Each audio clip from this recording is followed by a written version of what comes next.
Surah 109. Al-Kafirun. Context. Period of revelation. Abdullah bin Masud, Hassan Basri and Ikrimah say that this surah is Meccan, while Abdullah bin Zubair says that it is Medinan.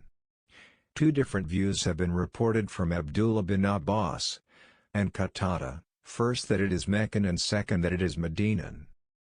However, according to the majority of commentators, it is a Meccan surah, and its subject matter itself points to its being a Meccan revelation. The historical background.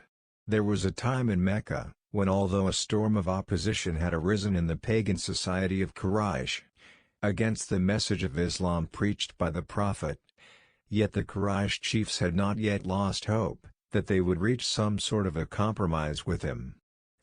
Therefore, from time to time, they would visit him with different proposals of compromise so that he accepted one of them, and the dispute between them was brought to an end.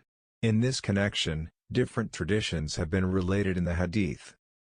According to Abdullah bin Abbas, the Quraysh proposed to the Prophet, "We shall give you so much of wealth that you will become the richest man of Mecca. We shall give you whichever woman you like in marriage. We are prepared to follow and obey you as our leader, only on the condition that you will not speak ill of our gods. If you do not agree to this, we present another proposal, which is to your as well as to our advantage."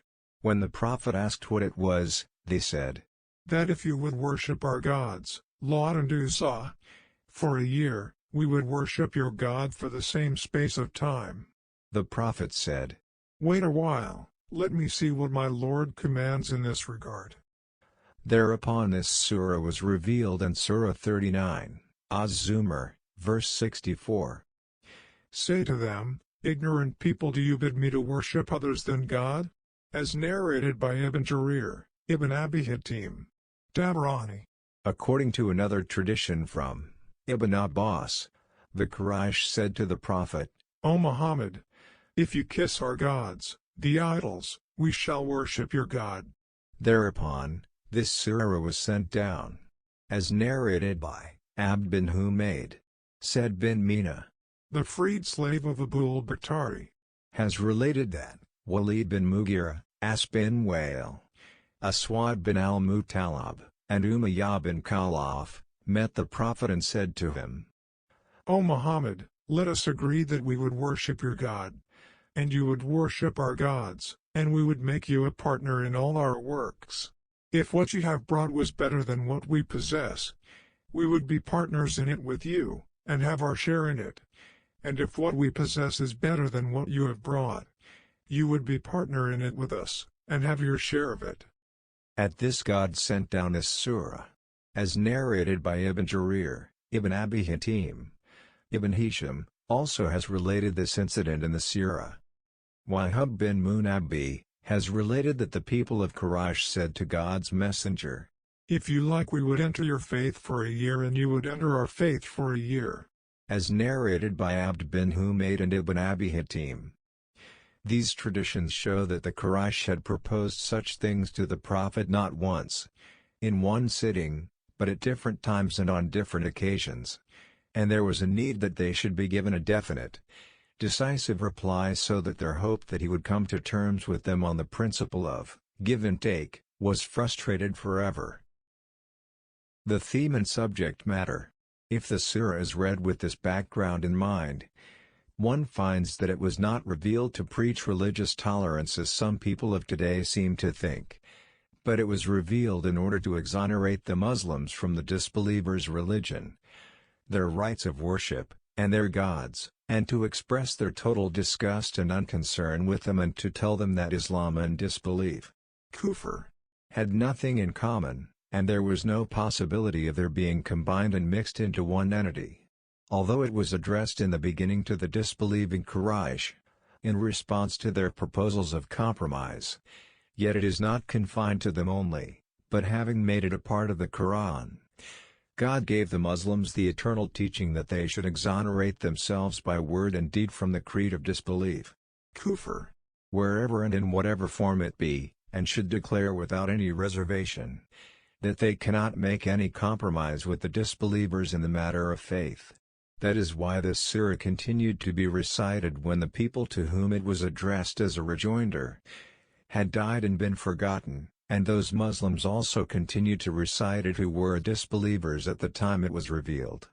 And the Muslims still recite it centuries after they have passed away, for expression of disgust with, and dissociation from disbelief. Kufr. And its rights is a perpetual demand of faith. As for the esteem in which the Prophet held this surah, it can be judged from the following few hadith. Abdullah bin Umar, may God be pleased with him, has related that on many occasions he heard the Prophet recite Surah 109, al-Kafirun, Qul ya ayyuhal kafirun, and Surah 112, al-Ikhlas, Qul huwallahu ahad, in the 2 rak'ahs before the Fajr obligatory prayer and in the 2 rak'ahs after the Maghrib obligatory prayer.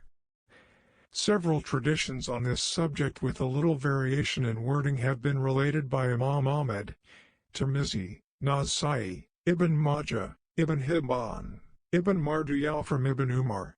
Hubbab says, the Prophet said to me, when you lie down in bed to sleep, recite Surah 109, al-Kafirun, Qul ya ayyuhal kafirun, and this was the Prophet's own practice also. When he lay down to sleep, he recited this surah, as narrated by Bazzar, Tabarani, Ibn Marduyah. According to Ibn Abbas, the Prophet said to the people, should I tell you the word which will protect you from polytheism?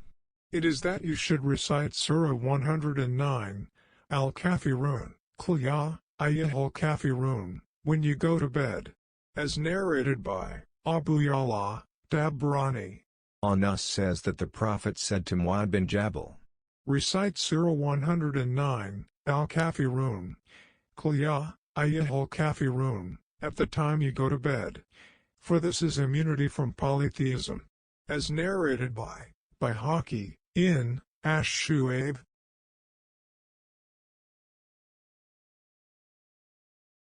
Surah 109, al-Kafirun. In the name of God, the most compassionate, the most merciful.